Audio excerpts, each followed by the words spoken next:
Next speaker, Cristina Croera. She's a cell biologist and an in vitro toxicologist, and she's the coordinator of the working group at EFSA on bisphenol A.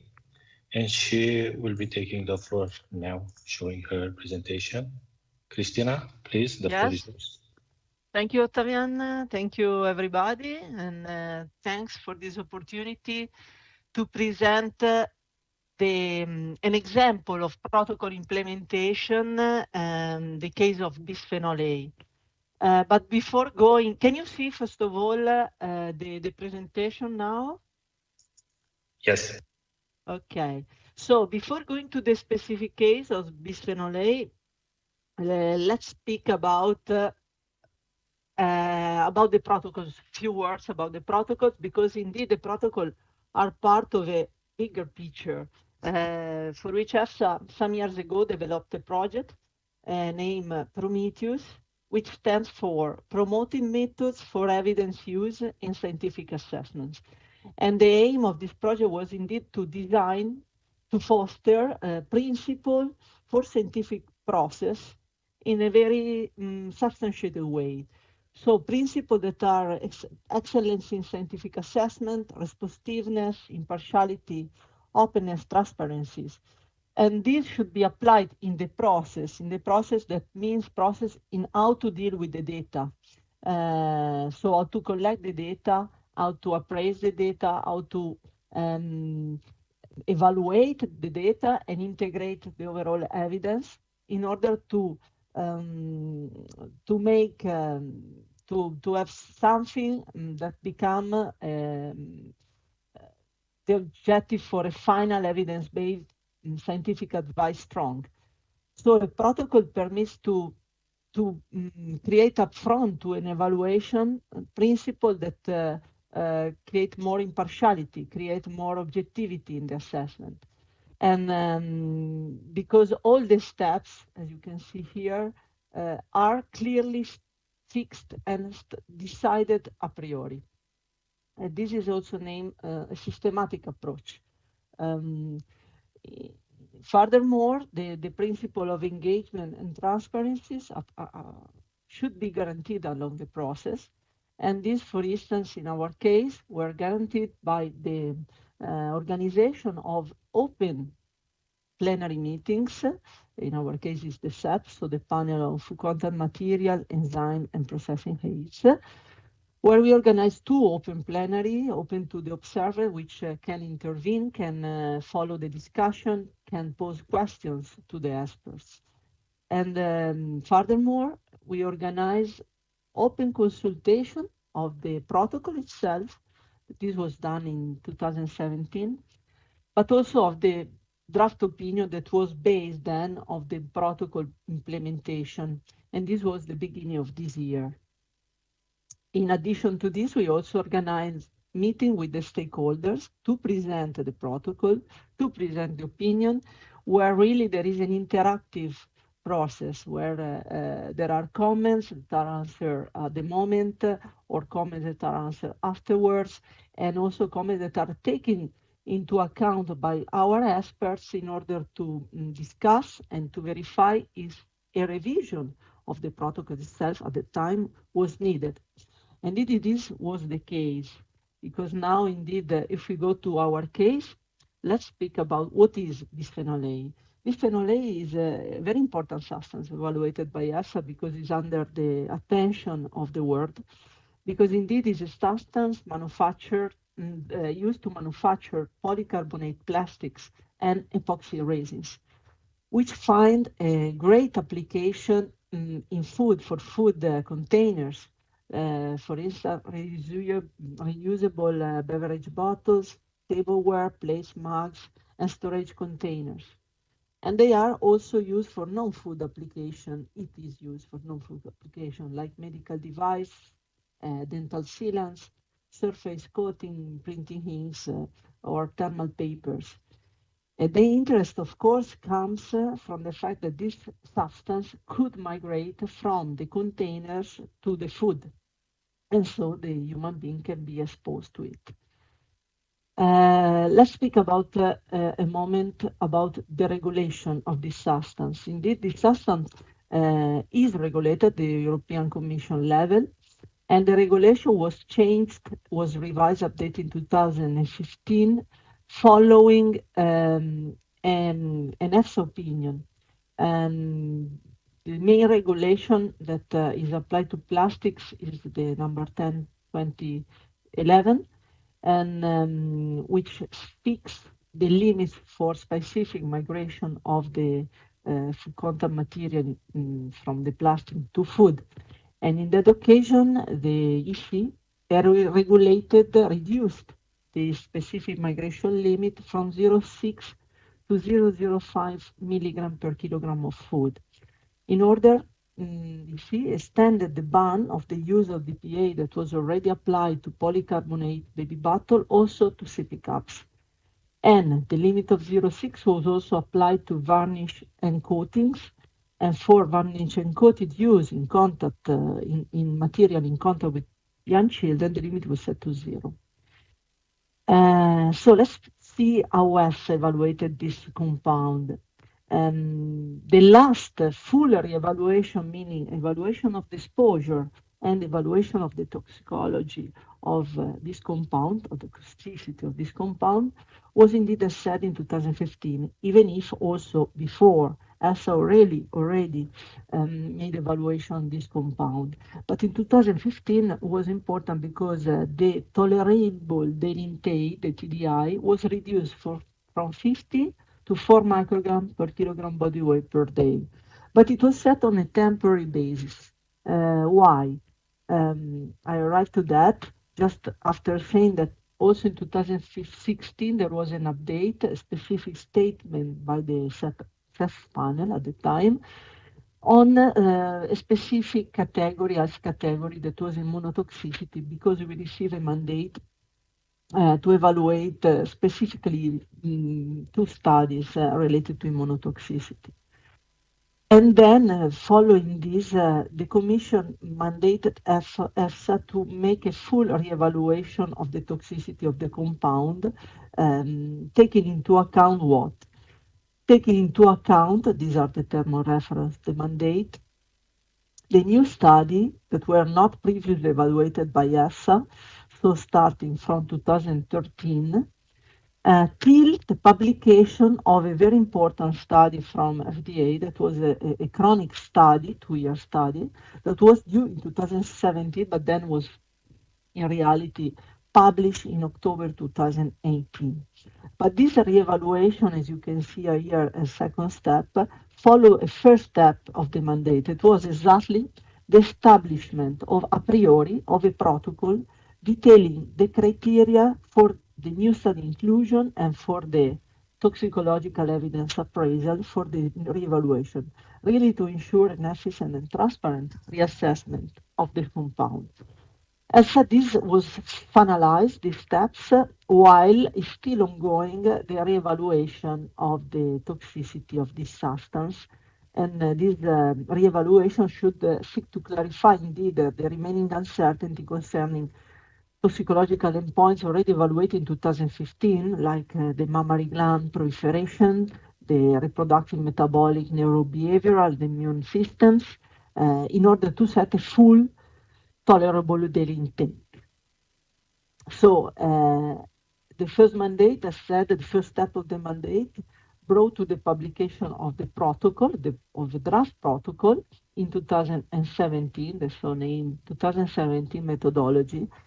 And then the second step started, and started before the full implementation of the protocol had to be tested.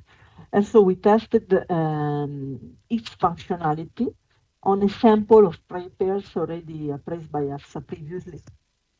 And this implied some revision of the protocol because some small things that theoretically could work didn't work, and so we revised it accordingly. And the result of this revision is published on an EFSA report, that is this one published in 2019. So we arrived to a revised hazard assessment protocol. And as said, this protocol really fix up front all the steps needed in order to arrive to a final evaluation. And these steps are this one that you can see on your left side. So the problem formulation, that is really the main question to answer. Then how to do the literature search, how to select the study, how to screen the study and the relevance of them, how to evaluate the internal and external validity, how to do the data extraction, how to weight the body of the evidence, and then how to synthesize the evidence and how to assess the uncertainty. Here are a summary quickly drafted how we did it, but I will go now in the detail of each step. So let's start from the main point. Just to say that the first two steps were up to us, to EFSA staff, and then the working group took care of the from step to 3 to 8. So the problem formulation is the objective of the evaluation. So in our case was to assess whether the scientific evidence not previously evaluated by EFSA still supports the current TDI of 4 microgram kilogram body weight per day.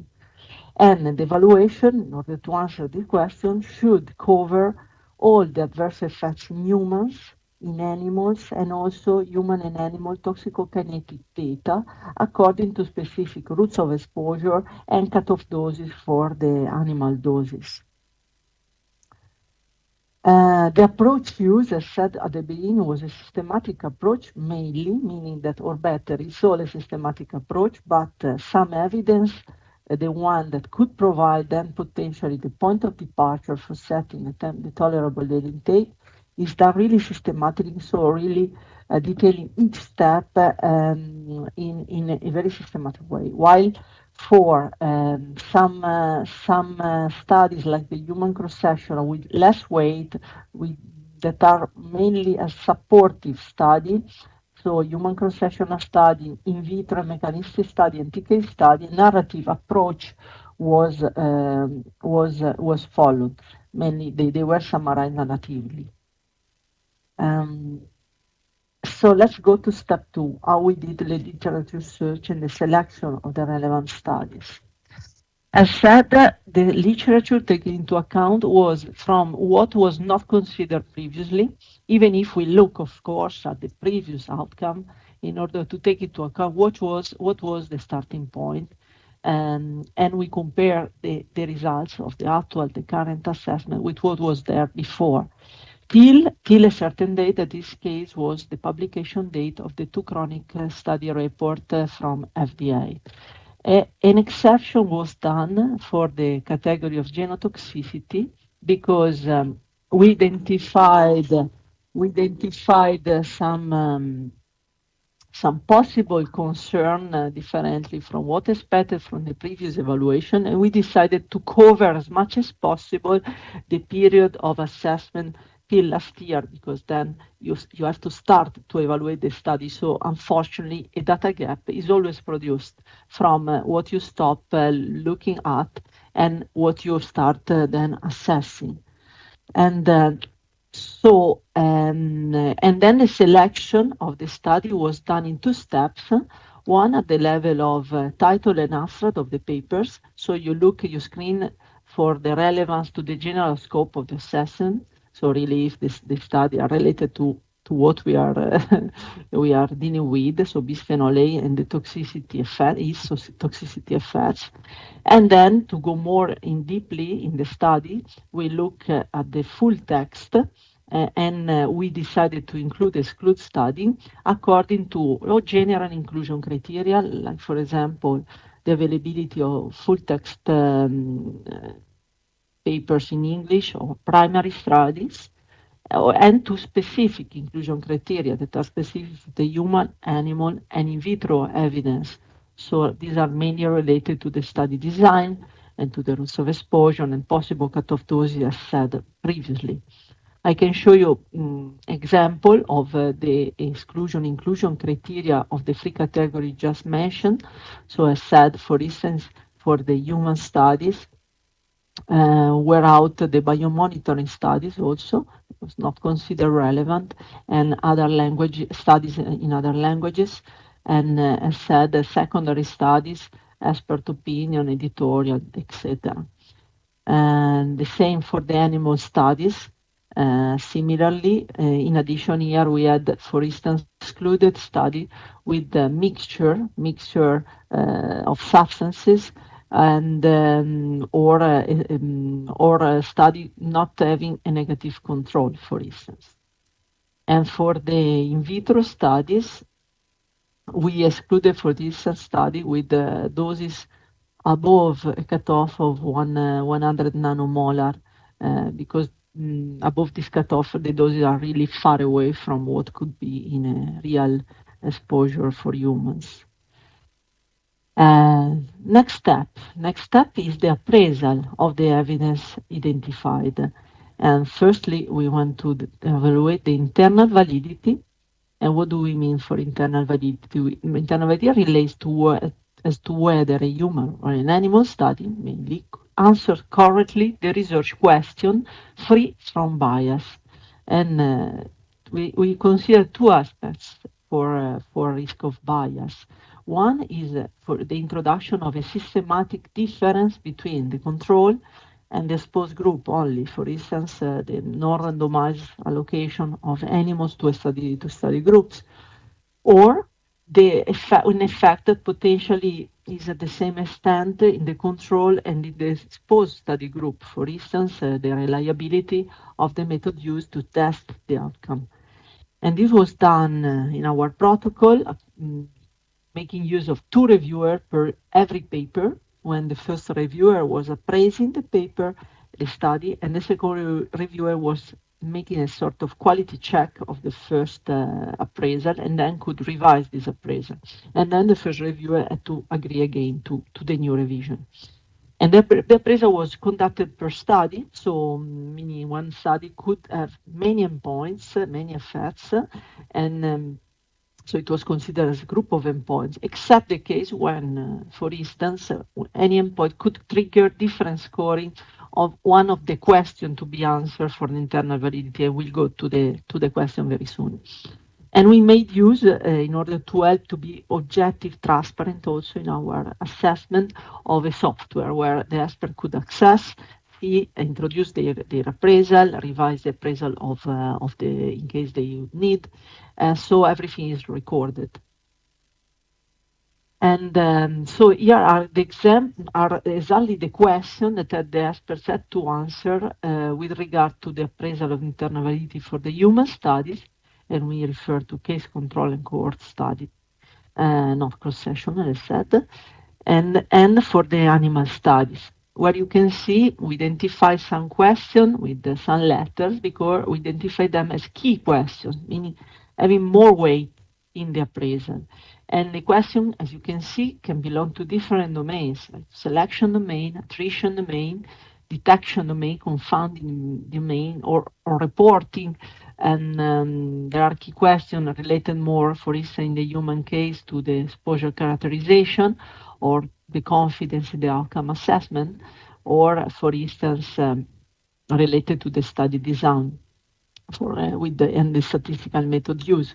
While for the animal case, again, we have questions related to the different domains, and the more relevant question, the more key, were related to the, for instance, the purity of the substance used, that should be stated, and if about the blinding of the assessors of the outcome, and about, again, for instance, the number of animal used, if it was appropriate or not. And depending to the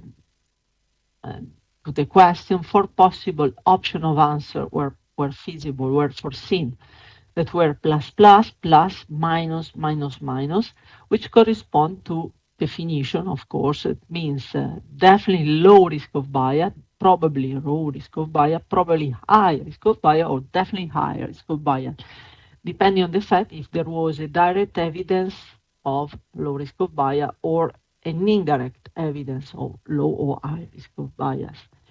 So the process was like this. The experts answered the question for each paper, for each group of endpoint or specific endpoints, with the 4 possible answers. And then these The answers were combined in an automatic way according to predefined rule that we set in order to have final allocation of the study into a tier of validity, of internal validity. And principally were three tiers of internal validity, 1, 2, and 3, going from the highest to the lowest level of quality, so from the lowest risk of bias to the higher risk of bias. For the animal studies, also another level of validity we checked, what was its name, external validities, and this referred to the relevance of the measuring endpoint to the human health or to the animal model to the human health. And in this case, we made use of a tool named SIRAP.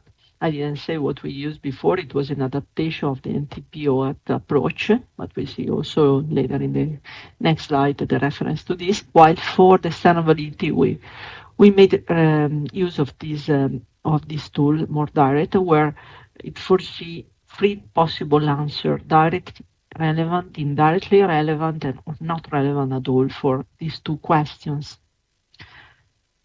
And following the appraisal, we went to extract the data. And we did it in summary table with appropriate information for every study. The study only containing the relevant endpoints that was decided according to criteria decided by the experts. And these endpoints were grouped into structural functional clusters for each health category considered. In our case, the category, I have mentioned them at the beginning slightly, are this one where general toxicity, immunotoxicity, metabolic effects, neurotoxicity and developmental neurotoxicity, reproductive and developmental toxicity, cardiotoxicity, carcinogenicity, mammary gland proliferation effects, and of course genotoxicity. And this, for example, just to show you, for the category immunotoxicity, so for the human cases, this was, we identified different, these relevant endpoints. So for instance, asthma, allergic disease, atopic dermatitis, bronchitis, eczema, many endpoints that in some way are functionally related to each other. And so they can be in some way looked overall together, because if you look separately each of them and you look at the results, really you don't have the picture. And some of them should go in the same direction, some other instead should go in the opposite direction. So you have to look really from a bit far, but not too far, otherwise you lose completely. If you stay at the level of class of immune of health category, you are lost. So you should in some way categorize in order to make the appraisal of the evidence feasible and appropriate. So in this case, these endpoints were allocated to the cluster named asthma allergy. So the data extraction, I make you as an example of the information. Data extraction is done according to what the author reports. So it's not an evaluation by the expert, it's just as the author report the data in the papers. So for instance, for the human cases, for the human study, we report, of course, the information related to the study, the author, the year, but then the study type, the subject, the study subject, the sex, the exposure time, the age of the participants, the matrix, etc., etc. While for the animal studies, important are, of course, the species used, the strain, the sex, the period of exposure, very important, and the duration of the exposure, the route of administration, of course, and the dose regimen, and the time of measurement as well. And of course, the results as described by the authors as said. And because then, after this objective way to, in some way, also summarize the studies in the opinion, the expert really did their job. That was to weigh all this body of evidence. And what does it mean to weigh? To evaluate the level of confidence in this evidence and to translate this confidence rate into level of likelihood for an health effect. And this was done for the human data and for the animal data separately. And then the information were integrated into a final likelihood for an health effect. And we identified five level of possible likelihood. So very likely, likely, as likely as not likely, or not classifiable evidence. And as said, this was looked at the level of endpoint cluster for each health outcome category. This scheme in principle summarize this process that, as said, starts from the study level. So you have a study where there are each single endpoint listed, and for the study, the internal validity is identified. The external validity was done, of course, previously. And then we look if there was an effect. This applied mainly to the animal study. And then if there was an effect, how was the dose response? Was monotonic, was non-monotonic, or was a single dose study? Because different weight you can give depending on these elements. And then you look at the endpoint level if there were unexplained inconsistencies among the studies for the same endpoint. So you look at the direction of the effects, and you see if, of course, considering the differences, because meaning there could be inconsistencies, but this could be explained indeed by a different design, study design, or by different species considered by different time of exposure. While if you have similar design but different results, then you identify per unexplained inconsistencies that make your weight of the evidence probably lower. And then you go to an upper level, the level of the cluster. So you look together all the endpoints for that cluster. And as said previously, you look also in this case if there are some inconsistencies that could not be explained. And then you arrive to final likelihood. So the likelihood for the level of endpoint and the likelihood at the level of the clusters. This is the process. We have, of course, a definition for the likelihood that corresponds to the level of confidence that you have in the body of the evidence. So low, very low, high, very high, or insufficient evidence in specific case. For instance, if you have only single dose studies, cannot really trust them, or you have only tier 3 studies, for instance, so lower quality studies. Here I just put as example on the template that we use for evaluating the human studies. As said, yeah, oh no, I said I also say that also for the weight of evidence we use we adapted the approach for NTP OAT from 2015, and also a revision of it that was done by Vicky Emrich assessment on energy drink and caffeine.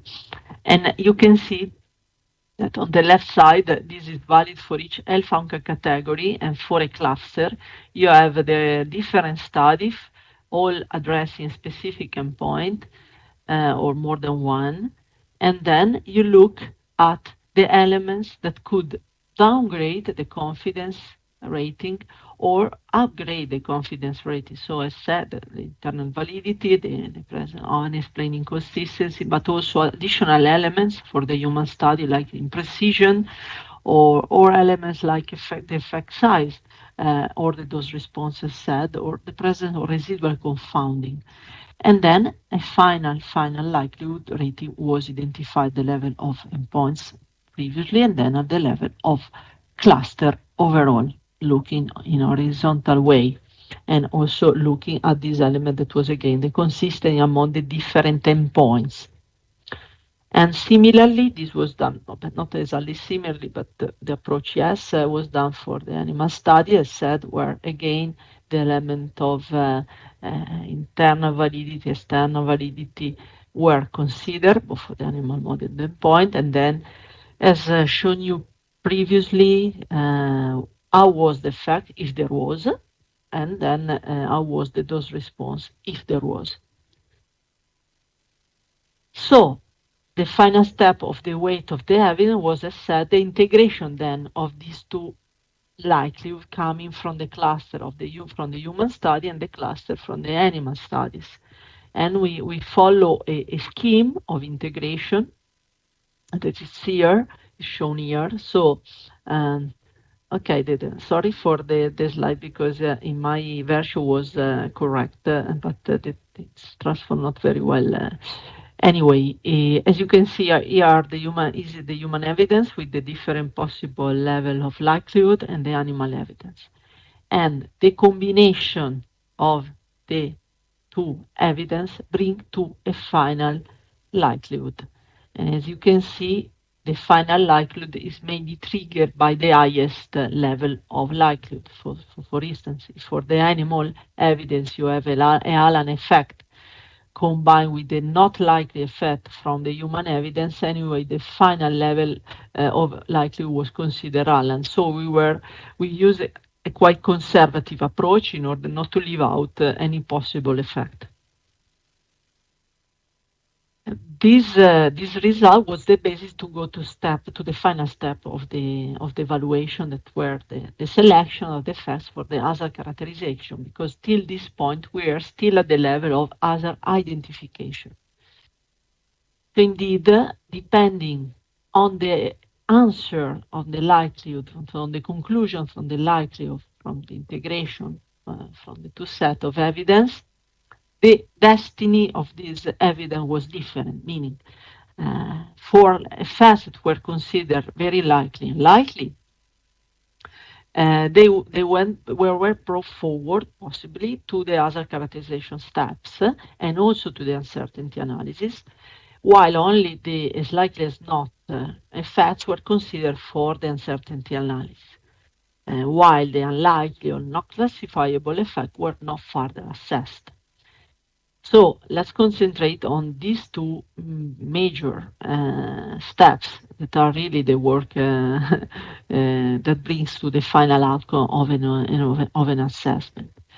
And the selection of the effects for, as I said, how to do this. To do this, we applied a BMD analysis for on the study that were likely, very likely, as said, with the effects likely or very likely, that had some characteristics, so inadequate at those levels. And we chose the lowest reference point from this run of BMD analysis for the derivation of the tolerable daily intake. In order to derive the tolerable daily intake, anyway, you have to take into account all the uncertainties that could affect your evaluation. And now we go to there. This is done according to a guidance, an EFSA guidance, of course, that is this one from 2018. And two levels mainly of uncertainty should be evaluated. The more important are the uncertainty related to the different steps of the evaluation, and we use a quantitative approach to do it with a formal key exercise, elicitation key exercise, where the experts are asked to answer with the probability ranges about the uncertainties that could affect the different steps of the assessment, so the appraisal, the weight of evidence, the, the selection of also of the studies, and this brings to the identification, if needed, of an additional uncertainty factor to be considered, while additional to already default uncertainty factor that are related, I haven't said it before, but are related to the toxicokinetics data that I mentioned at the beginning. But the toxicokinetic data are the basis to identify which are the default factor to be applied to the reference point once identified, um, that take into account the intraspecies, interspecies differences, and the intrahuman variability, for instance. The extrapolation factor at the end from the animal model to human, and then the intrahuman variability.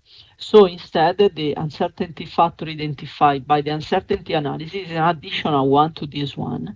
And instead, really is covering all the steps of the assessment.